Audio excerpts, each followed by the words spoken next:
Even with all of the warnings, it absolutely shocks me that people are driving around all over in the streets with these ticking time bombs. Vehicles that fail at an alarming rate that far exceeds the worst vehicles that we've ever seen. Bad transmissions like CVTs, engines that have metal particulate, even electric vehicles that now could potentially burn your house down. I'm going to share a list of 5 of these garbage vehicles I still can't believe people are buying, even with all of the warnings. Sit back, grab a snack, let's get into it now. The first vehicle that to me is absolutely idiotic is a 2021 Nissan Rogue with the variable compression engine and CVT transmission. Even with all these catastrophic engine failures we're hearing with this variable compression engine that's 1.5 liters, and even though the fact that there's almost up in that 500,000 vehicles recalled now, people continue buying these vehicles. It absolutely shocks me. With repairs that could exceed $8,000 to $14,000 to replace the entire long block, everything from the intake down to the engine and everything from top to bottom. That's an expensive repair. Absolutely shocking people are buying these vehicles. Don't they know any better? Many of these vehicles have the continuously variable transmission,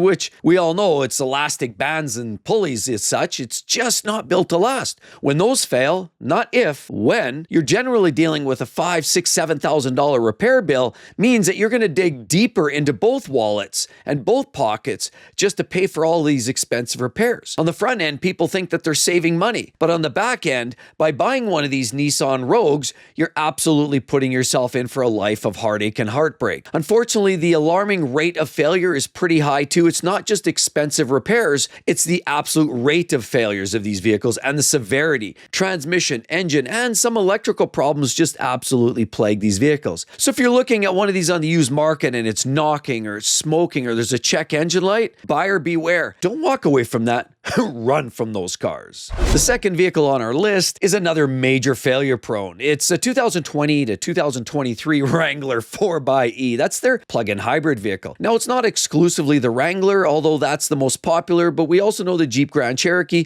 had some of the same issues. Same drivetrains, and the plug-in hybrids were also affecting those vehicles. Many owners of these vehicles noticed a loss of propulsion, an alarm that would say stop safely, the vehicle will shut off. How terrifying is that? Even vehicles that could potentially see a fire. And granted, there were 3 major expensive repairs for these vehicles: battery replacement, inverter replacement, and cooling system repairs. And they were all very expensive. If you weren't fixing one of the issues, you were probably setting up the next service appointment to fix the other. Now, the typical cost can range anywhere from $6,000 up to $18,000. Whoever said hybrid technology was affordable? Not really. If cars mean more to you than just basic mode of transportation, and you want to join a community that actually cares about the fun driving experience, Exotic Car Play Place. Grab your merch just like this right down below. You're good to go. Another big failure goes to another great Stellantis product, and it's a 2020 Chrysler Pacifica hybrid. That's right, this case we've also got another Stellantis product dealing with electrification issues. With repairs that could cost $5,000 to $15,000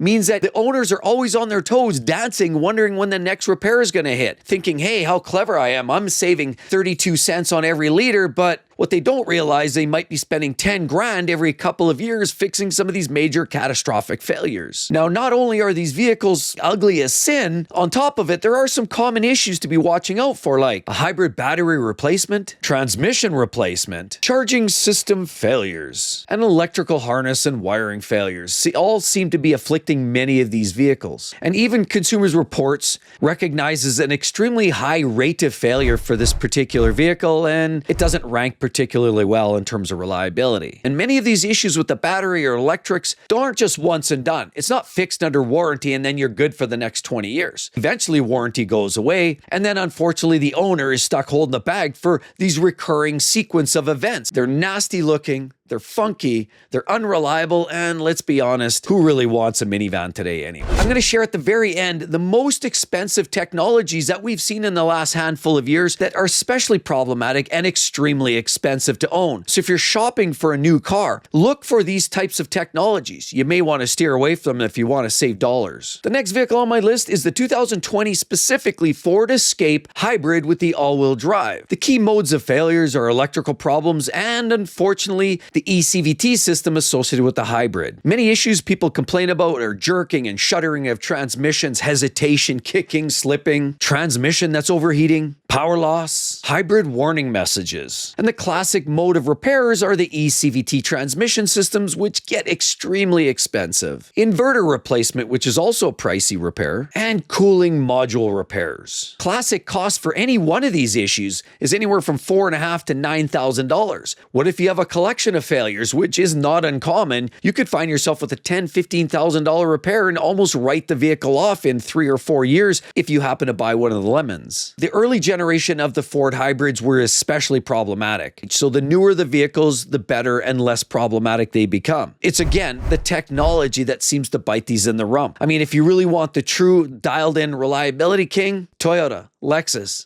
and maybe even Honda, because some of those vehicles are similar. Mazda, some of their ECVTs, and of course now there's CVT hybrid systems that are tied directly to a drive that's used by Toyota, means that some of the Mazda products are also reasonably reliable. These Fords, and especially the early generation of hybrids, definitely want to avoid these ones like the plague. We're going to hit you with number 5 vehicle. We're talking about the 2020 to 2022 Land Rover Defender P400. People are not listening. When we're telling you the story, these are the vehicles that are the most trouble. We're not kidding. But it also pains me because this is a particularly cool vehicle and I love the way it's styled, the looks. It definitely has a presence of its own and you don't see many on the road, so it really is one of those vehicles I particularly like. Other than your classic electrical gremlins and technology issues related to a lot of the Land Rover products, there are some big mechanical failures waiting to happen. Air suspension failures, catastrophic turbocharger blowouts, and timing chains that will stretch out of proportion, leaving your valves and your pistons becoming best friends,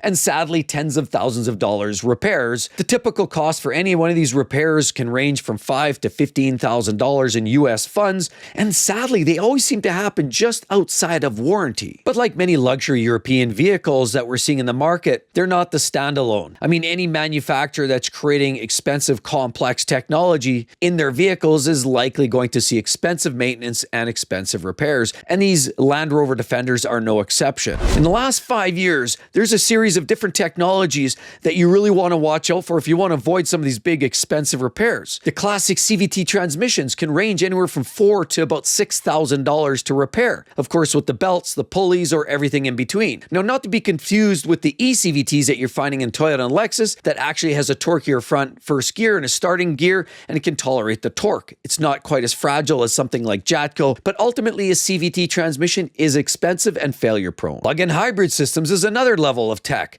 between $6,000 to $18,000 to repair modules, inverters, batteries, you name it, wiring harnesses, and even troubleshooting and diagnosing some of these expensive repairs. It's not exclusive to Jeep. We've seen them in the Wranglers and the Jeep Grand Cherokees, but this applies to any vehicle that has a hybrid tech, particularly the plug-in hybrids. They're more problematic, more failure codes, and unfortunately the batteries are larger and more expensive. The next one is small turbocharged engines. They can range from $5,000 to $15,000, $20,000 to repair and replace. I mean, turbos themselves add another layer of complexity. You do a turbo alone, you could be $4,000 or $5,000. You have to do a whole engine, long block, and turbos, that could be 20 grand, and everything in between. They're working harder, they're running hotter, and everything around it is subjected to increased levels of boost pressure and heat. That takes a wear and tear on everything under the hood. And unfortunately, that's the vast majority of vehicles these days are running turbocharged engines. Replacing old V8s with turbo 4s, replacing V6s with turbo 4s.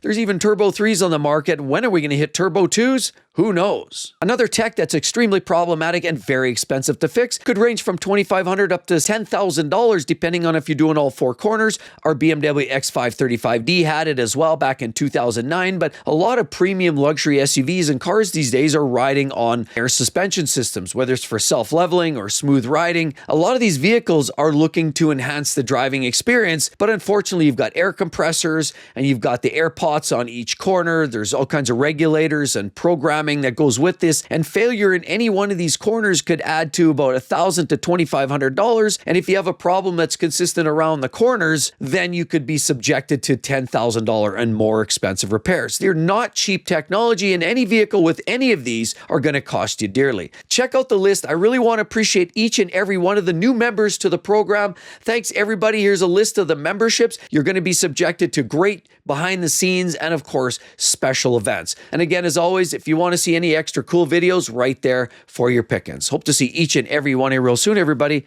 We'll talk to you then. Bye-bye.